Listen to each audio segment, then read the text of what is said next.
In the early hours of 6 June 1944, a low cloud hung over the Cotentin Peninsula of Normandy. Beneath that darkness, hundreds of transport aircraft crossed the English Channel, their engines steady above the surf.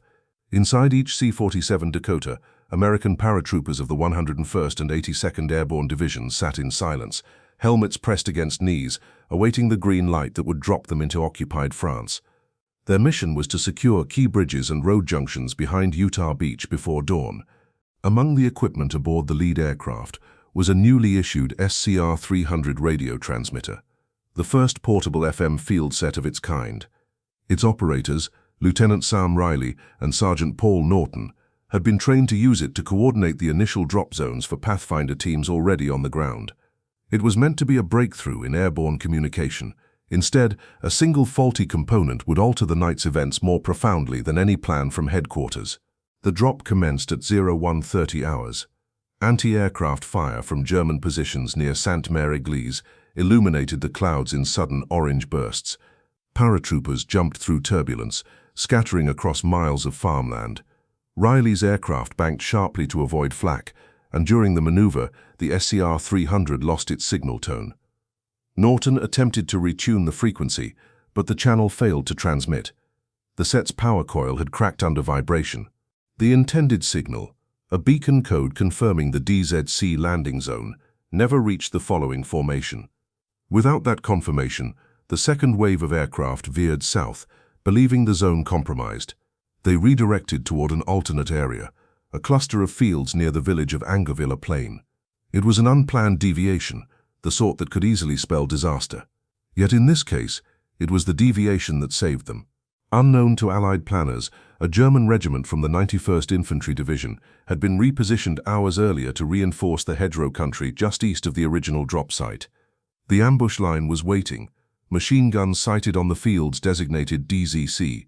When the first transports passed overhead, the Germans held fire, conserving ammunition for the main wave. That wave never came. The broken radio had silenced its summons. By dawn, reports of scattered drops flooded division command posts. Confusion reigned.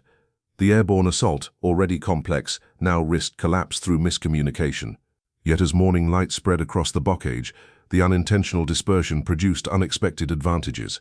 Paratroopers who had landed far from their intended zones disrupted German communications, cut telephone wires, and attacked convoys unaware of their presence. The men diverted by Riley's failed transmission assembled near Angeville, roughly 5 kilometers from their target. Their commanding officer, Major John Carter of the 1st Parachute Infantry Regiment, realized that their location placed them behind the German forward line. From there they could approach the causeways to Utah Beach, undetected. Carter ordered his scattered troopers to regroup and hold defensive positions through the morning. At first, they assumed the radio failure was a tactical setback. Sergeant Norton spent hours disassembling the transmitter in a barn, attempting to repair the coil with field wire. It produced intermittent static but no usable signal. When he finally received a faint broadcast from Division Command at 10:15 hours, it reported heavy losses among paratroopers who had jumped at the designated drop zone. German fire had been exact and unrelenting. The alternate flight path, prompted by silence, had kept Carter's group from that ambush. From post-war records, the difference proved decisive.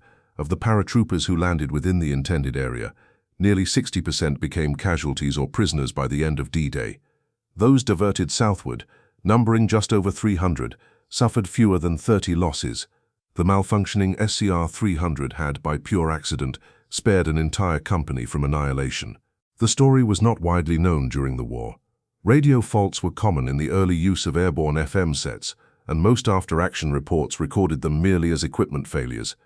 Yet when engineers later inspected Riley's transmitter, recovered weeks afterward, they found a manufacturing defect in its tuning coil, one that would have been invisible during standard inspection. A single broken radio may have saved more men than any general that night, wrote Colonel R.M. Carver in his communications analysis of 1946. He noted that errors of machinery often created as many consequences as deliberate plans.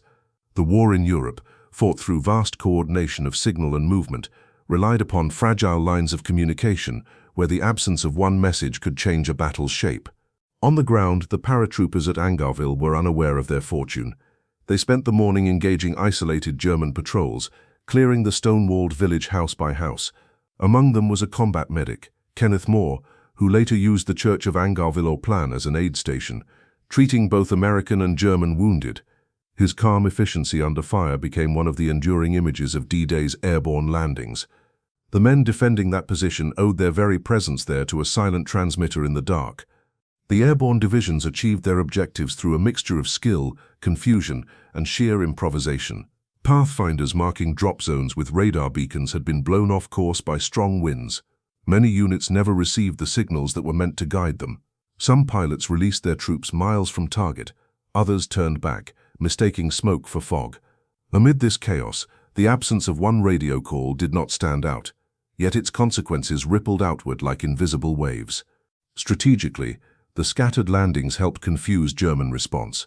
Reports from the 91st Infantry Division described enemy parachutists appearing in all directions, leading commanders to believe the invasion was larger and more dispersed than it truly was. The resulting hesitation delayed the German counterattack against Utah Beach by several hours, time enough for American forces to secure the beachhead. Thus, a chain of unintended actions, beginning with a broken radio coil, helped stabilize one of D-Day's most precarious sectors. By evening, the scattered companies began consolidating under improvised command. Lieutenant Riley and Sergeant Norton finally reached division headquarters on 7 June, carrying the faulty transmitter in a sandbag.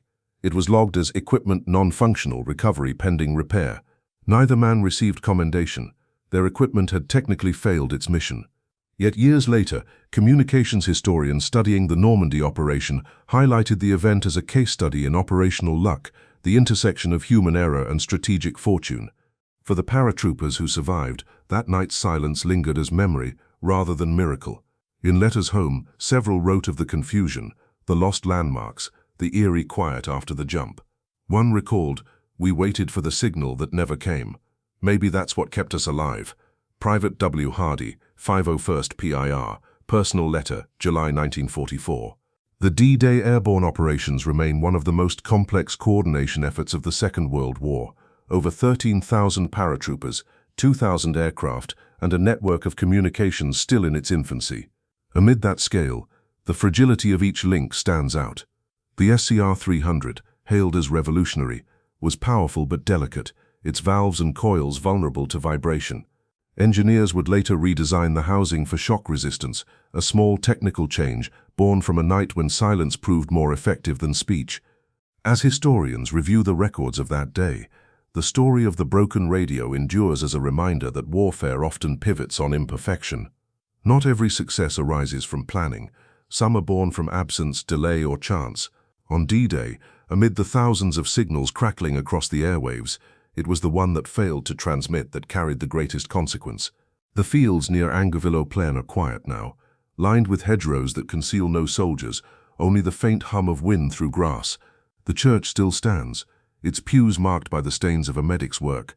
Somewhere in those silent fields, a single fault in a metal coil altered the path of men and the course of hours. In the vast machinery of war, even silence can save lives. If you value these quiet moments of history, your support ensures their memory endures. Until the next report, good evening.